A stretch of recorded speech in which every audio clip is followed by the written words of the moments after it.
बिस्मिल्लाहिर्रहमानिर्रहीम। अस्सलाम वालेकुम नाज़रीन, आप यूट्यूब चैनल देख रहे हैं। मैं इमरान खान हूँ। सबसे पहले तो पाकिस्तान में इमरान खान साहब की आज फिर मुलाकात नहीं करवाई गई। कई महीने हो गए और पाकिस्तान का सबसे बड़ा लीडर है, ना मुल्क में कोई आइन है और ना कोई कानून है। इमरान खान साहब की आंख के साथ खिलवाड़ किया गया, उनकी सेहत के साथ खिलवाड़ किया गया। उन्हें क्या हुआ उनकी फैमिली को बिल्कुल नहीं बताया गया।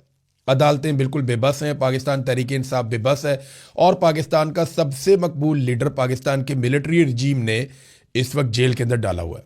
और ना सिर्फ जेल में डाला हुआ है बल्कि बैरूनी दुनिया से उसका राब्ता मुकम्मल तौर पे काट दिया है। वजह क्या है कि वो शख्स घुटने नहीं टेक रहा। वो शख्स ये नहीं कहता कि मैं हार मानता हूँ, मैं कोई डील करता हूँ। तो वो घुटने नहीं टेक रहा पाकिस्तान के मिलिट्री रजीम के सामने, जिसके सामने माजी में तकरीबन तमाम सियासतदान बारी बारी घुटने टेक चुके हैं। या तो इन्होंने मार दिया या सरेंडर करवा लिया, लेकिन इमरान खान साहब ये नहीं कर रहे। अब एक आंख ज़ाया होने का दावा जो है वो हुकूमती ज़राए ने खुद किया है। बराह रास्त तो कोई इन्फॉर्मेशन इमरान खान साहब के हवाले से है नहीं। इमरान खान साहब के बच्चों ने वीज़े अप्लाई किए, जमैमा खान ने इसके ऊपर ट्वीट करके भी बताया, लेकिन जो एक आधे हफ्ते में वीज़ा मिल जाता है वो कई महीने गुजर गए हैं, लेकिन इमरान खान साहब के दोनों बेटों को वीज़े नहीं मिल रहे और उनकी मुलाकात इमरान खान साहब से नहीं होने दी जा रही।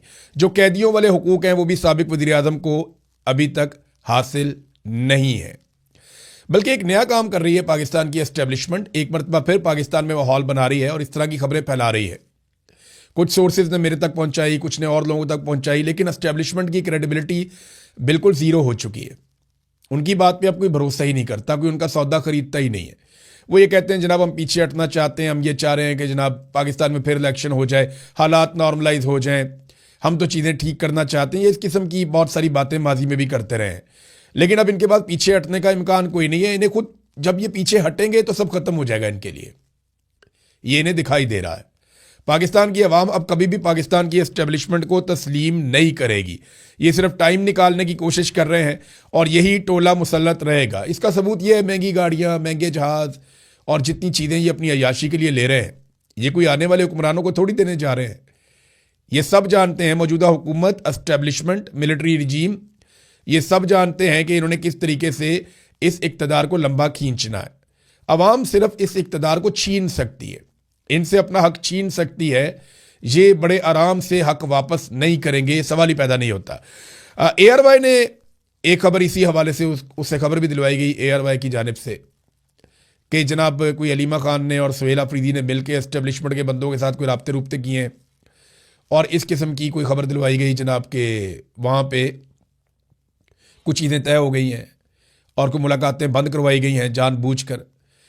तो ये मैंने दोनों सोर्सेज से बात की, मेरी सुहेल अफरीदी साइड से भी बात हुई, अलीमा खानम, तो दोनों तरफ से मुझे जो खबर मिली कि हमारी तो मुलाकात ही नहीं हुई, आपस में मुलाकात नहीं हुई। सुप्रीम कोर्ट में आखिरी मुलाकात हुई थी, तो उसके बाद से लेकर अब तक हम कहाँ मिले, किसको मिले, ये तो कहानी है। और कहानी सुनाने वालों ने, यानी जर्नलिस्ट की ये ड्यूटी होती है ना कि वो दूसरी तरफ से पूछ ले, जी आप भी बता दें। अब अलीमा खानम तो सबकी एक्सेस में है और सुहेल अफरीदी भी सबकी एक्सेस में है। ये कोई शरीफ खानदान तो है नहीं जिससे आप पूछेंगे जनाब ये तैयारा कौन लेकर गया, कितने बजे लेकर गया, तैयारे का रिकॉर्ड दे दें, तो वो मामला छुपा लेंगे, वो बात ही नहीं करेंगे।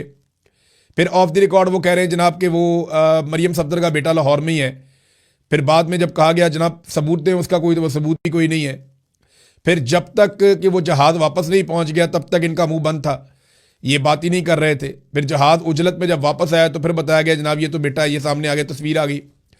तो ये ना सारी चीज़ों को खुद ही इबाम में डाल देते हैं। अब ये कोई शरीफ खानदान थोड़ी है, ये तो अलीमा खानम और सुहेल अफरीदी हैं, उनसे रब्ता किया जा सकता था, उनका मौक़िफ़ जाना जा सकता था, क्या वाकई आप लोगों ने ये किया है। लेकिन ARY ने वो खबर चला दी, उसके ऊपर दोनों तरफ से तरदीद भी आ गई है। पाकिस्तान तहरीक इंसाफ कहाँ खड़ी है? देखें, तहरीक इंसाफ वहीं खड़ी है जहाँ वो पहले खड़ी थी। एक दावा किया गया कि कोई इमरान खान रिहाई अमन फोर्स बनाई जाएगी, अभी तक उसके ऊपर कोई अमल दरामद नहीं हुआ, कोई अनाउंसमेंट नहीं हुई, कोई कंक्रीट चीज़ सामने नहीं आई। कोई मीटिंग करते रहते हैं, आपस में कोशिश कर रहे हैं, लेकिन पाकिस्तान तहरीक इंसाफ के अंदर ही मुखालफत है कि कोई तहरीक ना चलाई जाए। अब तहरीक इंसाफ को ये फैसला करना पड़ेगा कि तहरीक भी नहीं चलानी तो इमरान खान को बाहर कैसे लेकर आना है। डील इमरान खान ने नहीं करनी, तहरीक इंसाफ ने नहीं चलानी, तो फिर इमरान खान ने बाहर कैसे आना है? ये तो एक डेडलॉक हो गया ना।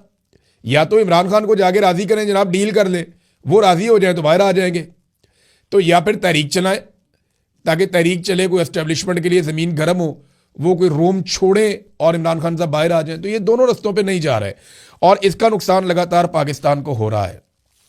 यानी आपको मैं सिर्फ एक खबर बताता हूँ, ये सरमायाकारी की सूरत हाल आप देख लें पाकिस्तान में इस वक्त क्या है। और ये शहबाज शरीफ साहब का तुर्रा इम्तियाज़ है। ये जब भी हुकूमत में आते हैं ना, PMLN, ये बर्बादी फेरते हैं मईशत की। इनके जाने के बाद पता चलता है। स्टेट बैंक ऑफ पाकिस्तान की जानिब से आदाद शुमार जारी की गए हैं। फरवरी 2026 में बैरूनी सरमायाकारी जो है वो मजीद कम हो गई है। रवा माली साल में बैरूनी सरमायाकारी में जो मजमूई तौर पर 44% मजीद कमी देखी गई है। अब अंदाजा करें आप कि 50 साल के सरमायाकारी के रिकॉर्ड तो पहले ही टूट गए थे। अब वो जो रिकॉर्ड टूट गए थे उन रिकॉर्डों को भी तोड़ा जा रहा है कि ये यहाँ पे 44% मजीद सरमायाकारी पाकिस्तान में कम हो गई है। ये नाज़रीन हालात है। नाज़रीन एक छोटी सी चीज़ और पाकिस्तान के अंदर से बताता हूँ, फिर आलमी खबरों की तरफ चलेंगे, खित्ते के हालात। खबर यह है कि सोशल मीडिया पे एक नया और अजीबोगरीब ट्रेंड देखने में आ रहा है। ये गुज़िश्ता चंद दिनों से कार्रवाई हो रही है। बेशुमार नए अकाउंट्स बनाए जा रहे हैं और ये अकाउंट्स छोटे छोटे हैं, 500, 400, 200, 50, इतने इनके फॉलोअर्स हैं। ये आपस में एक दूसरे को फॉलो कर रहे हैं। इस सारे ट्रेंड को जब चेक किया गया तो एक अजीब चीज़ ये हुई कि कुछ ऐसे नए अकाउंट बनाए गए हैं, ये अकाउंट इमरान खान और आसिम मुनीर को एक ही वक्त में सपोर्ट कर रहे हैं। आपको हैरत हुई ना? अभी मुझे ये नहीं पता कि गेम क्या है, आने वाले वक्त में होने क्या वाला है, लेकिन बाय डिज़ाइन कुछ ऐसे अकाउंट्स सोशल मीडिया पे लॉन्च कर दिए गए हैं, बना दिए गए हैं, जो सेम टाइम में इमरान खान को, उनके मौक़िफ़ को और आसिम मुनीर को सपोर्ट कर रहे हैं। मुझे नहीं पता ये कौन बना रहा है। पाकिस्तान तहरीक इंसाफ के सोशल मीडिया वालों से, इक्का दुक्का लोगों से मेरी बात हुई, वो कहते जी हमें तो पता ही नहीं है इसका, और ये चीज़ वो नोट कर रहे हैं। और जब मेरी बात हुई दूसरी जानिब सोर्सेज से तो उन्होंने कहा जी कि हम कुछ नहीं कह सकते। तो मामला ये है कि कुछ अकाउंट्स ऐसे बनाए जा रहे हैं जो इमरान खान साहब के मौक़िफ़ को सपोर्ट करते हैं और साथ में आसिम मुनीर की भी तारीफ करते हैं, उसके मौक़िफ़ को भी सपोर्ट करते हैं। ये कैसे हो सकता है? आग और पानी का मिलाप। बहरहाल देखते हैं कि इससे क्या हासिल करने की कोशिश की जाती है। अब आ जाए नाज़रीन उस बड़ी खबर की तरफ जिसने हिलाकर रख दिया सबको। पाकिस्तान एयरफोर्स ने अफगानिस्तान के ऊपर लगातार हमले जारी रखे हुए हैं और पाकिस्तान की हुकूमत ये समझती है कि पाकिस्तान में जो भी दहशतगर्दी आ रही है वो अफगानिस्तान की जानिब से आ रही है और अफगानिस्तान की हुकूमत उन दहशतगर्दों को भेज रही है और पीछे से इंडिया इस सारे मामले की चाबी घुमा रहा है। ये पाकिस्तान के अंदर एक नैरेटिव है। लेकिन सवाल यह पैदा होता है कि पाकिस्तान में दहशतगर्दों को एंट्री किसने दी? पाकिस्तान में दहशतगर्दों की एंट्री होती है जून 2022 में। राणा सनाउल्लाह साहब इसके बारे में अनाउंस करते हैं।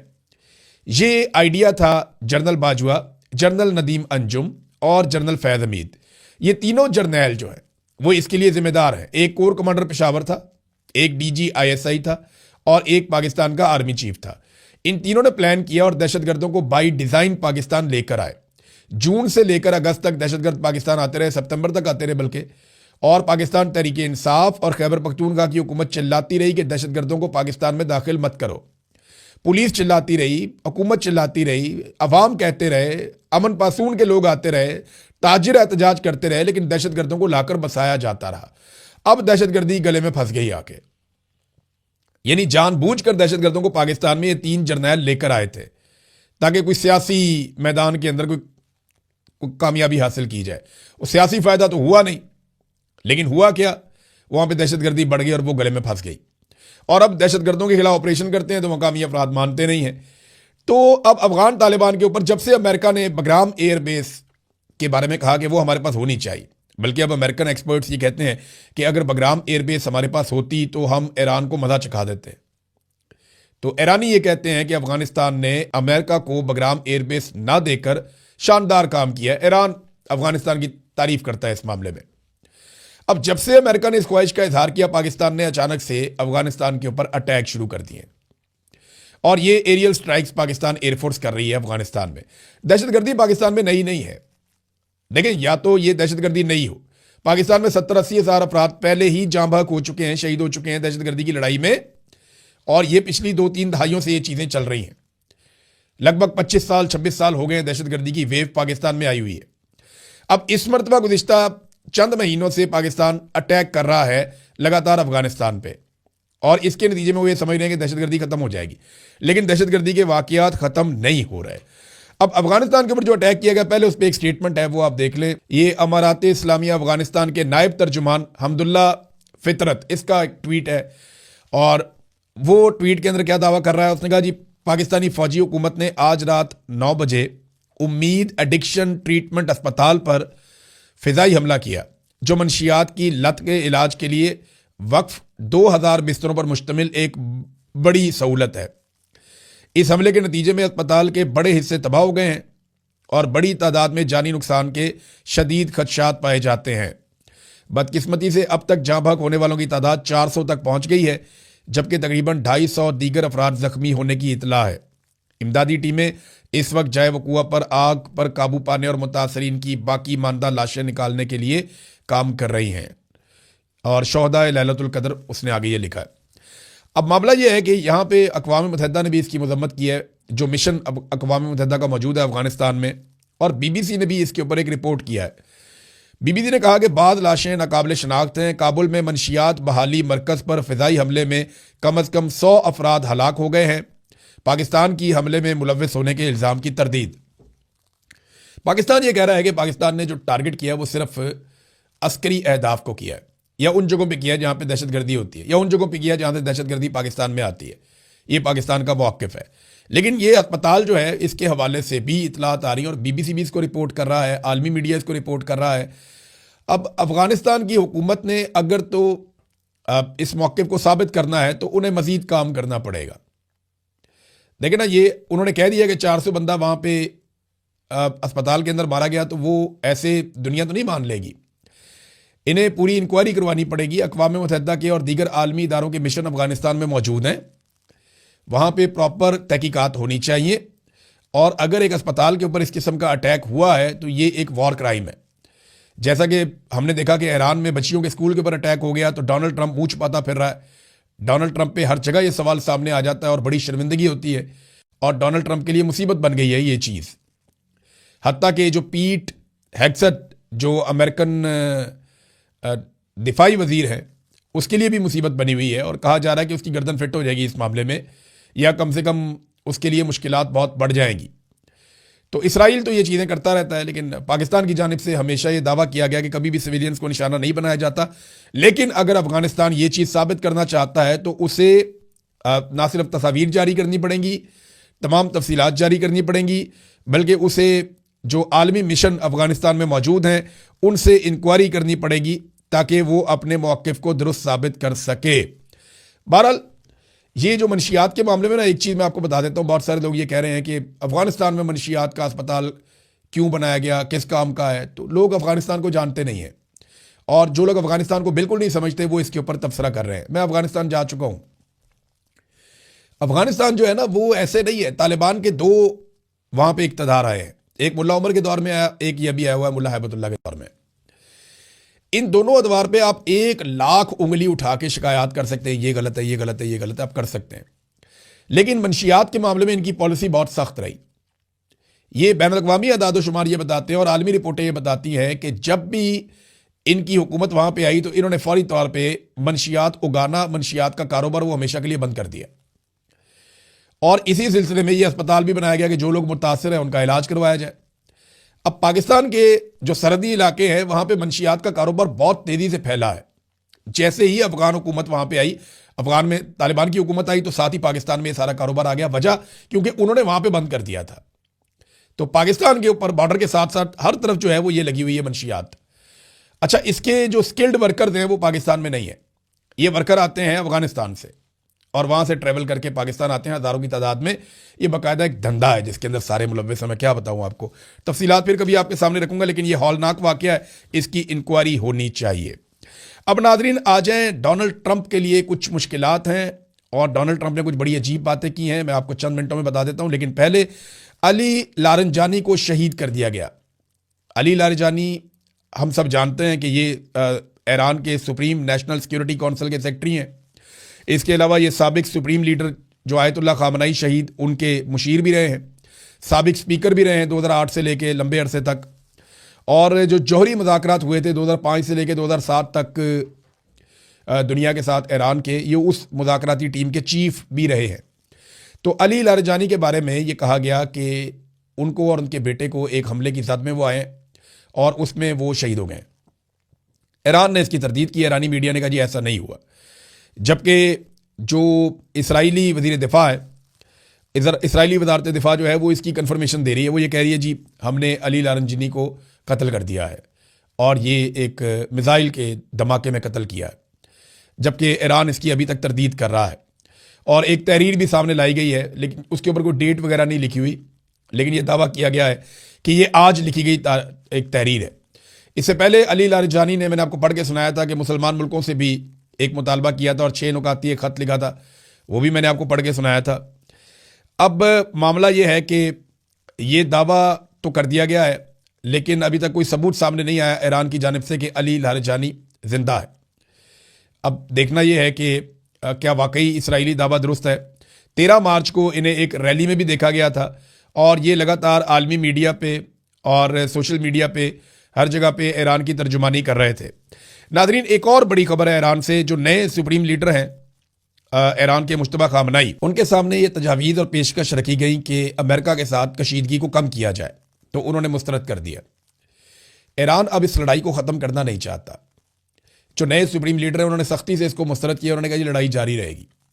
और नए सुप्रीम लीडर के हवाले से जो ईरान के सफ़ीर हैं रूस में, काजिम जलाली, उन्होंने कहा जी कि उनका रूस में इलाज नहीं हो रहा। ये खबरें दी गई थी कि वो रूस चले गए, वहाँ पे उनका इलाज चल रहा है। उन्होंने कहा नहीं, उनका रूस में कोई इलाज नहीं हो रहा, मैं इसकी तरदीद करता हूँ।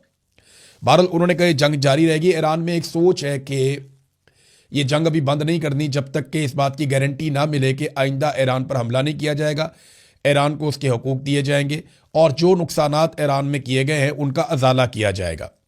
लेकिन साथ ही ईरान ने एक बात और की है कि जिस मुल्क की हुदूद से भी ईरान की सबसे कीमती जगह यानी खारक, ये जजीरा है जहाँ पे सारी फैसिलिटी है, 80 से 90% ईरान की जो तेल की तजारत होती है वो यहीं से होती है। ईरान ने वार्न किया कि अगर जहाँ पे किसी भी मुल्क की हुदूद से हमला किया गया, हम जवाबन उस मुल्क की जितनी भी ऑयल तनसीबात हैं उनके ऊपर अटैक कर देंगे। और साथ में ईरान ने यह भी कहा कि ईरानी फौज अपनी हर वार्निंग पर अमल दरामद करती है और ज़रूर करती है और यह रिकॉर्ड का हिस्सा है। ये बात वाकई ठीक है कि ईरान ने जब भी कहा कि हम ये करेंगे इसके बाद, तो उन्होंने वो करके दिखाया। लिहाजा अब ये तमाम खलीजी ममालिक के लिए चैलेंज है कि उन ममालिक की सरजमीन को खारक के खिलाफ किसी भी हमले के लिए इस्तेमाल ना किया जाए। नादरीन, डोनाल्ड ट्रंप ने एक और कब्जे का दावा कर दिया। डोनाल्ड ट्रंप ने ऐलान कर दिया कि वो क्यूबा के ऊपर भी कब्जा करेगा। उसने कहा मुझे ये एजाज़ हासिल होगा कि मैं जब चाहूँ उसके साथ जो चाहूँ कर सकता हूँ, मैं क्यूबा पर भी कब्जा करूँगा, किसी ना किसी शक्ल में क्यूबा को अपने कब्जे में हमें लेना है। ये डोनाल्ड ट्रंप ने एक और ऐलान कर दिया। पिछली मुसीबत गले से उतरी नहीं, एक और मुसीबत आ गई। डोनाल्ड ट्रंप ने एक और बात की। ट्रंप ने कहा कि साबिक सदर से उसकी बात हुई है ईरान में धमाकों के हवाले से, और साबिक सदर के साथ बड़ी ज़बरदस्त और बड़ी पॉजिटिव बात हुई है। इस किस्म का उसने तासुर दिया कि ईरान में धमाके कर रहे हैं, बमबारी कर रहे हैं। तो इस पे 4 जिंदा साबिक सदूर इस वक्त मौजूद हैं अमेरिका में।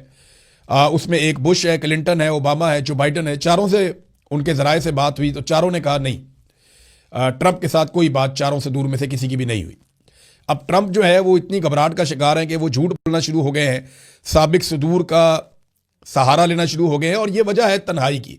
अमेरिका और आलमी सतह पे डोनाल्ड ट्रंप को तन्हाई का सामना करना पड़ रहा है। यूरोपीय ममालिक पहले इक्का दुक्का बात कर रहे थे, अब यूरोपीय ममालिक के वज़राए खारजा का एक इजलास हुआ, और जो वज़राए खारजा का इजलास होता है यहाँ से पूरे यूरोप की पॉलिसी आती है। अब मजमूई तौर पर यूरोपीय यूनियन ने डोनाल्ड ट्रंप को एक झटका लगा दिया है। यूरोपीय यूनियन की सरबराह काया कालास, इन्होंने ये स्टेटमेंट दिया है कि अब वक्त आ गया है कि ईरान से मुताल्लिक जारी जंग को फौरी तौर पे ख़त्म किया जाए। और साथ में इन्होंने ये भी कहा कि यूरोपीय यूनियन आबनाए हुर्मज़ के किसी भी ऑपरेशन में हिस्सा नहीं लेगा। खलीज फारस में फ़ौज और फ़ौजी जहाज़ ना भेजने का फ़ैसला किया गया है। ये नादरीन हालात हैं। अब ट्रंप के पास एक तुर्क का पत्ता था, वो उसको बार बार इस्तेमाल करने की कोशिश करते हैं, लेकिन तुर्की उसके रास्ते में रुकावट बन जाता है। तुर्की मेंबर है नेटो का 1952 से, तो नेटो के एक मेंबर के ऊपर अटैक हो जाए ना तो वो सबके ऊपर अटैक समझा जाता है और सारे मिलकर जवाब देते हैं।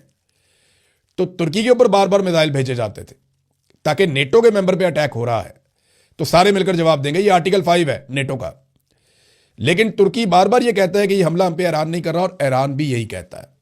लिहाजा तुर्की ने जिस तरह रिस्ट्रेंट का मुजाहरा किया है अब तक की मैं बात कर रहा हूं, उसकी वजह से नेटो ममालिक के ऊपर वो बाउंडिंग नहीं आई। यानी जो हमला किया है वो नेटो के ममालिक पे नहीं किया ईरान ने अभी तक, और तुर्की एक मुल्क है वहां पे करीब में, और उसको निशाना बनाया जाता है बार बार, और ये कोशिश की जाती है कि उसके जरिए से लड़ाई में सबको उतारा जाए, तो वो भी अभी तक कामयाब नहीं हुआ। आर्टिकल 5 को इन्वोक करने की कोशिश की जाती है। नादरीन, मस्जिद अक्सा जो है वो बंद है काफ़ी अरसे से, और बोर्ड ऑफ पीस में बैठे हुए तमाम रहनुमा जो डोनाल्ड ट्रंप के जूते पॉलिश करने गए उनमें अक्सर वो इस बारे में कुछ नहीं कर पा रहे। बल्कि अब अनाउंसमेंट आ गई है इसराइल से कि ईद उल फितर पे भी मस्जिद अक्सा को बंद रखा जाएगा, नहीं खोला जाएगा नमाजियों के लिए। तो अब ये उन सारों को शर्म आनी चाहिए जो लोग फ़लस्तीनी रियासत लेने के लिए गए थे, वो एक मस्जिद का दरवाज़ा नहीं खुलवा पा रहे। मस्जिद अक्सा का मामला जो है वो इंतहाई हसास है, और यहाँ पे बोर्ड ऑफ पीस में शामिल ममालिक, ख़ास तौर पे अरब ममालिक और पाकिस्तान, इन सब की ये जिम्मेदारी है कि मस्जिद अक्सा के दरवाजे खुलवाए जाएं नमाजियों के लिए। ईद के मौके पर तो कम से कम ज़रूर होना चाहिए। नादरीन, जाते जाते एक छोटी सी खबर और मैं आपको दे देता हूँ। रूस और ईरान दोनों ने पाकिस्तान को ऑफर कर दिया। पहले ईरान ने ऑफर किया था सस्ता तेल, अब रशिया ने भी ऑफर कर दिया सस्ता तेल। रूस के सफ़ीर है एल्बर्ट पी, उन्होंने कहा कि अगर पाकिस्तान ने राब्ता किया तो हम पाकिस्तान को सस्ता तेल देंगे, लेकिन पाकिस्तान तो कोई भी काम करने से पहले अमेरिका से पूछेगा, उसकी खुशनुदी देखेगा। क्योंकि इमरान खान ने पाकिस्तान का फ़ायदा देखा था, तो अमेरिकन के साथ मिलकर जर्नैलों ने पाकिस्तान में रजीम चेंज ऑपरेशन कर दिया था। लिहाजा देखना यह है कि पाकिस्तान इस ऑफर से फ़ायदा उठाता है या नहीं उठाता। जिस अमेरिका ने इंडिया को इजाज़त दी है वो पाकिस्तान को इजाज़त देता है या नहीं देता। अब तक के लिए इतने, अपना ख्याल रखिएगा, अपने चैनल का भी। अल्लाह हाफ़िज़।